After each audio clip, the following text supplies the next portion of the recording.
Search करें अवामी news. मुल्क भर की ताज़ा तरीन खबरों से बाखबर रहने के लिए सब्सक्राइब करें हमारे चैनल को और बेल आइकन ज़रूर दबाएं।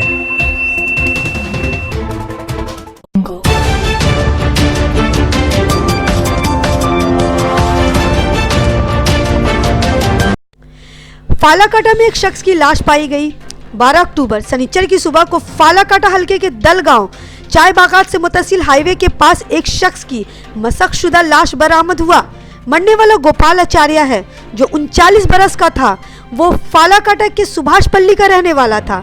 इसके खिलाफ एक कत्ल का मामला भी थाने में दर्ज था और उस वक्त वो जमानत पर था। गुज़िश्ता जुमा की रात को कुछ शरपसंदों के साथ इसकी किसी बात पर मुठभेड़ हो गई थी। लोगों का ये मानना है कि इन्हीं शरपसंदों के हाथों वो हलाक हुआ होगा।